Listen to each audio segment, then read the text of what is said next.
Majalisar Dokokin Jihar Jigawa ta yi karatu na biyu kan dokar fansho na tsofaffin gwamnoni.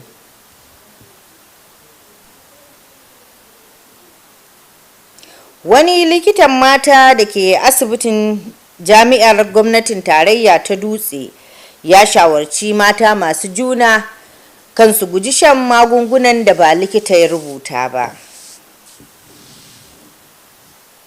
Tare da sallama, barkanmu da saduwa ta kumban labarai. Yau Juma'a 14 ga watan Safar bayan hijiran fiyayyen halitta Annabi Muhammad sallallahu alaihi wasallam shekara 1447, wadda kuma ta zo daidai da 8 ga watan Agusta 2025 miladiyar Annabi Isa alaihi salam. Sunana Larai Musa. Majalisar Dokokin Jihar Jigawa ta yi karatu na biyu kan dokar ba da fansho ga manyan masu madafin iko da suka sauka. Wakilinmu Awwal Muhammad Kazaure yana da ci gaban rahoton. Gyaran dokar wadda za ta duba fansho da kuma wasu haƙoƙi na tsofaffin masu riƙe da mukaman gwamnati ya samu karatu na biyu a Majalisar Dokokin ta Jihar Jigawa. Dan majalisa mai wakiltar mazaɓar Malam Madori Hamza Adamu Ibrahim shine ya gabatar da batun. Bayan gudanar da muhawara tsakanin mambobi, an kafa wani kwamiti na musamman mai mutum 7. Shugaban majalisar Haruna Aliyu Danjatun shine ya jagori zaman majalisar. Kwamitin da aka kafa an ba shi sati 4 domin ya kawo rahotonsa. Majalisar ta ɗage zamanta zuwa zaman majalisar na gaba. Awwal Muhammad Kazaure a labaran NTA.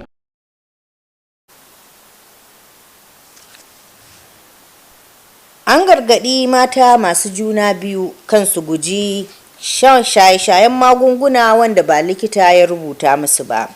Wani ƙwararren likitan mata, Dr. Tajuddin Akande, ya yi wannan bayani wanda yake aiki a asibitin da ke jami'ar gwamnatin tarayya ta nan Dutse. Sun tattauna tare da wakilinmu Danjuma mai yaƙi, ga fassarar rahoton nashi daga ɗakinmu na labarai. Kula da lafiya kafin haihuwa wato antenatal care na da matuƙar muhimmanci wajen tabbatar da lafiyar uwa mai juna biyu da kuma jaririn da take ɗauke da shi. Wannan kulawa tana haɗawa da yin duba na yau da kullum, lura da ci gaban ciki da kuma yin gwaje-gwaje da magunguna da ƙwararrun ma'aikatan lafiya ke bayarwa a duk lokacin da ake ɗauke da ciki, domin gano matsalolin da ka iya tasowa da wuri da kuma magance su. Wannan yana taimakawa wajen samun lafiya mai kyau da kuma haihuwa cikin aminci. Da karancin jini, abin da ana kira anemia. Karancin jini ba kamar mace mai juna biyu fa banda ita jini ya fi ga ita mai abu kuma jariri a cikin mace su ma suna bukatar abubuwa nasu, to kuma dole na basu, in ba basu ba girman su ko kuma zai ragu, kuma raguwar girman nasu zai shafi ita uwan. Dr. Tajuddin Akande ya ce kula da lafiya kafin haihuwa wata muhimmiyar jari ne ga lafiyar uwa da ɗa, domin tana samar da yanayi mai kyau don samun lafiya da kuma haihuwa cikin aminci. Likitan ya bayyana cewa ga uwa wannan kulawa na rage haɗarin samun matsaloli kamar preeclampsia, ciwon sukari na masu juna biyu, da zubar jini mai yawa bayan haihuwa. Haka kuma tana sarrafa cututtuka da ake ɗauke da su tun kafin ciki, kamar hawan jini, don kaucewa matsaloli yayin ɗaukar ciki. Kulawa da mace mai juna biyu da jarirai yanzu da kyauta ne ma. To wani kyauta ne ne zai hana zuwa asibiti. Saboda sai dai ba gano amfani ba, da amma tana an san cewa akwai amfani kulawa da mace mai juna biyu, ai ina gani asibiti ya zama kamar farilla kenan. Kula da uwa kafin haihuwa na bayar da muhimmiyar shawara da bayanai kan abinci mai gina jiki, motsa jiki da sauran hanyoyin rayuwa masu kyau, wanda duka ke shirya uwa da don haihuwa cikin sauƙi. Ga jariri kuma wannan kulawa na rage haɗarin haihuwa kafin lokaci, ƙarancin nauyin haihuwa da kuma kamuwa da cututtuka masu haɗari, ciki har da cuta mai karya garkuwar jiki wato HIV, ta hanyar yin gwaji da wuri da kuma samun magani. A ƙarshe tana taka muhimmiyar rawa wajen rage mace-macen jarirai.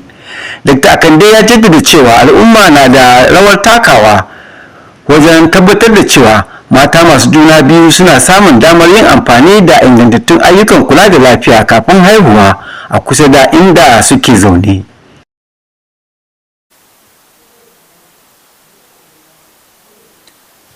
Masana kan harkokin kula da muhalli da kuma ƙwararru kan harkokin noma sun yi kira kan a haɗa ƙarfi da ƙarfe wajen ganin cewa an gujewa matsalolin da za su shafi muhalli. Wakiliyarmu Hauwa Hallir Haruna ta tattauna da waɗanda abin ya shafa, ga kuma yadda ta haɗa mana rahoton. Sare bishiyoyi ko ɓallatar da gandun daji zai iya haifar da canjin yanayi, zaizayar ƙasa, kwaranyewar hamada, ambaliyar ruwa da sauransu. Hakan kan haifar da tarin kalubale ga al'umma. Bishiyu na da muhimmanci ga muhallinmu, alamu ne na lafiya da ingantaccen muhalli. Ana sare bishiyu wala Allah don yin katako ko makamancin hakan. Amma halayya ta dan adam na sare bishiya ba tare da ka'ida ba na illata muhalli da abubuwan da ke rayuwa a cikinta. Yawan sare bishiyu ba tare da dasawa ba zai iya haifar da kwaranyewar hamada, zaizayar ƙasa, karancin gandun daji, sannan zai gayyato matsalar ɗumaman yanayi, canjin yanayi gami da tozarta muhalli ga halaka. Tun iska gaskiya batu ne na alamar cewa wato canjin yanayi yana faruwa a duniya, kuma yana faruwa cikin gaugawa. Kuma gaskiya faruwar nan tasa ita take kawo abin na wato iskar tana gudu. Misali, bishiyoyin da aka sassare sun sa kawai da an fara iska za ta samu ta sukuwata, babu wani abu da zai mata birki. Ɗaya kenan. Na biyu, sassare bishiyoyin nan yana sawa wato guri yayi zafi, kuma ko hadiri aka idan gurin nan yana da zafi, domin abin da yake kawo tafiyar iska shine gurin da yake da zafi, iska mai zafi sama take tashi. In ta tashi za ta bar gurbi kamar vacuum ake cewa, da mai sanyi daga wani guri za ta taho. To yayin da aka ce hadiri ya faru, ruwa ya taho, za a yi ruwa, to kuma gurin nan yana da zafi, bayan zafi na humidity wato shine ruwa da laimar da take cikin wato iskar kanta, domin ita ma tana kawo kaji kana jin zufa, saboda iskar mai laima ce ba wadda take busar da fatar ka yadda zaka ji sanyi ba.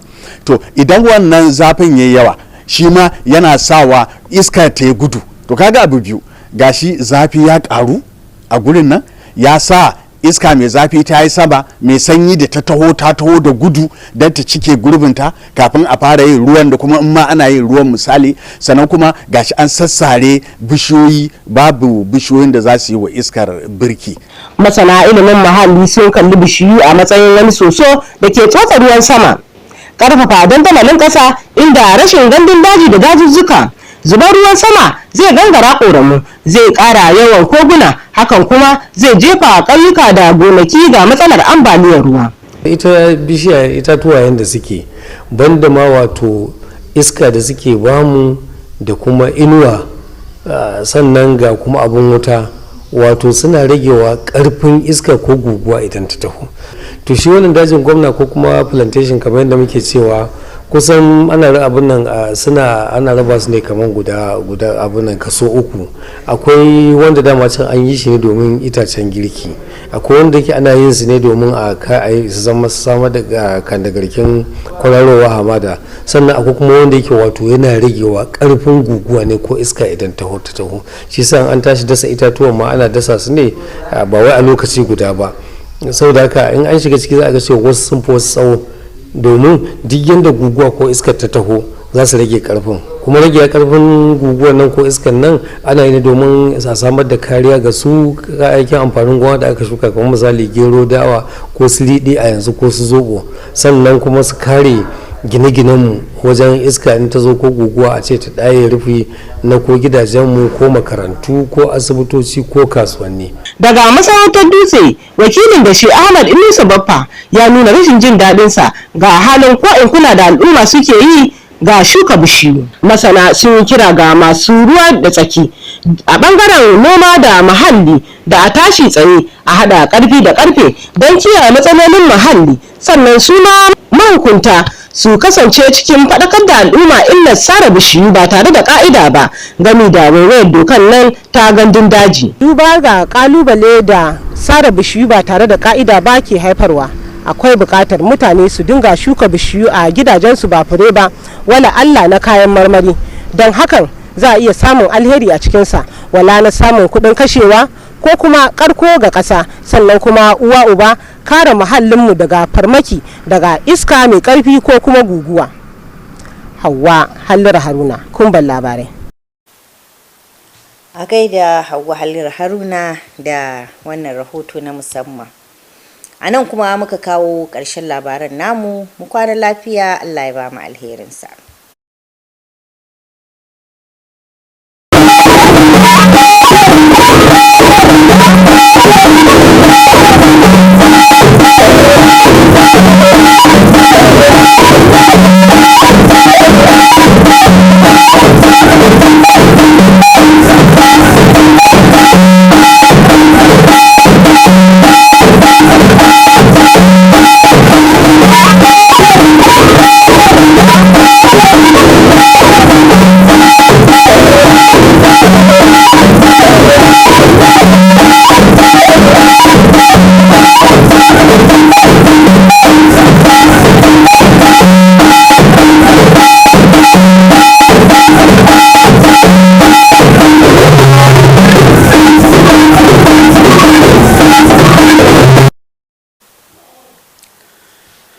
Jigawa State House of Assembly passes for second reading a bill to amend existing law on pension for former governors. And a gynecologist with Federal University Teaching Hospital Dutse appealed to pregnant women to take drugs prescribed only by medical professionals. Good evening and a warm welcome to Nta Dutse News. My name is Awal Muhammad Kazauri. Now the news in details. The Jigawa State House of Assembly has passed for second reading a bill seeking to amend the existing law on the pension and other benefits for former public officers. The report.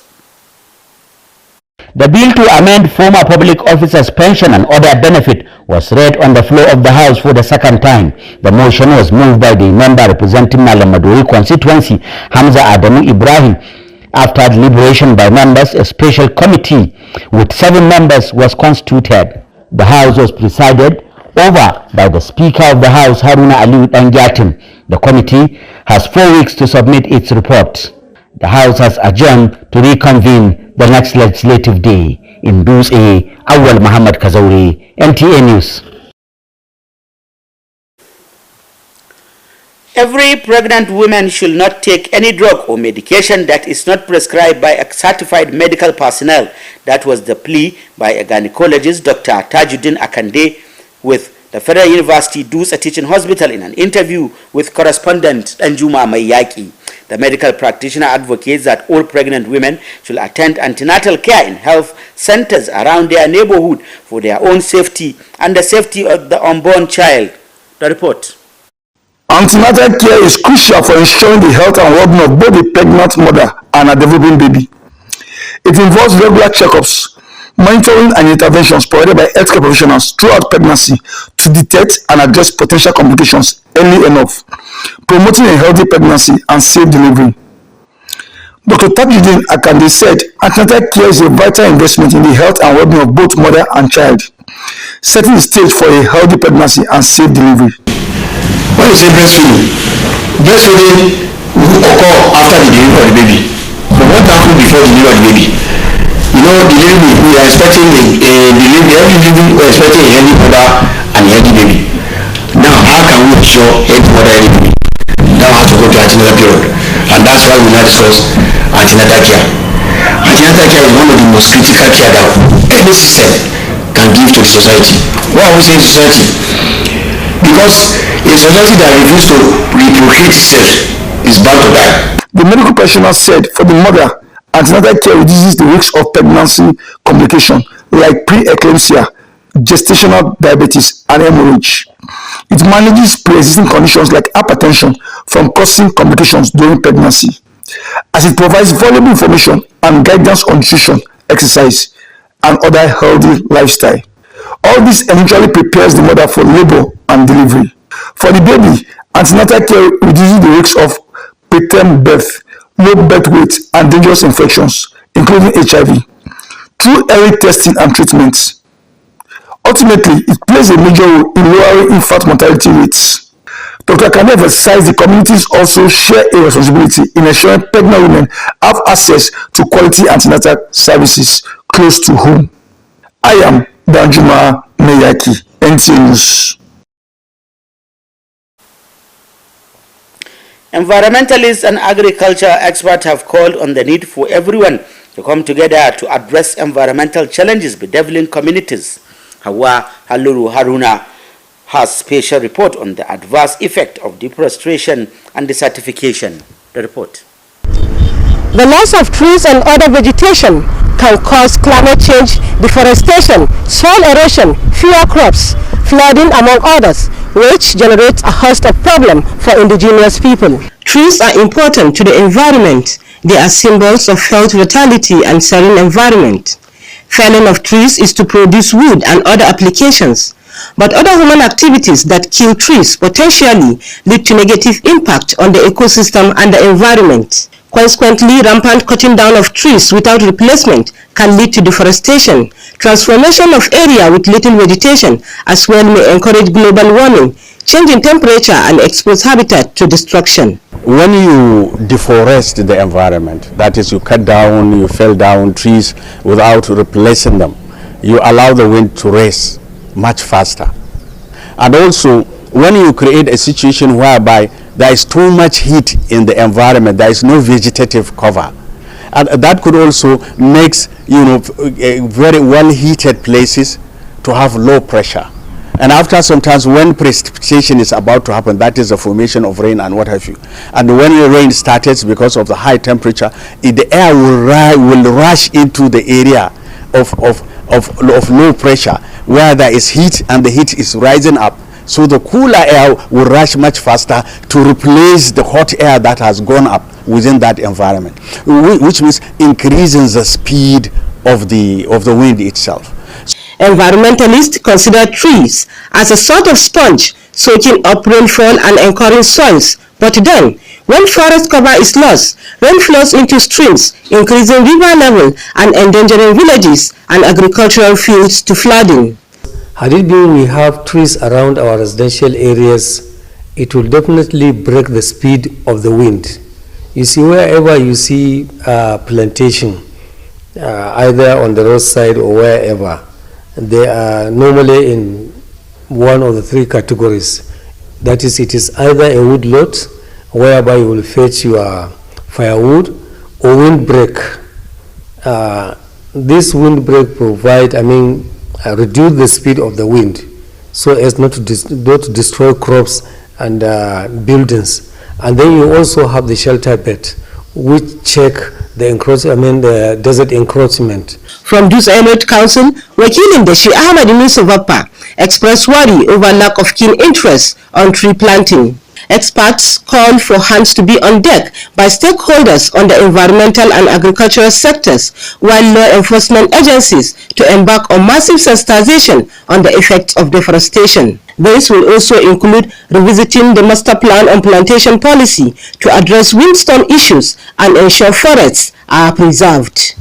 Considering the consequences of fallen trees, it is advisable for people to plant trees in their residential houses, especially economic trees, instead of flowers, as it will improve soil fertility, generate income, and provide shade to the house against windstorm. Hawa Hallar Haruna. That was the news. Thank you for watching. Good night.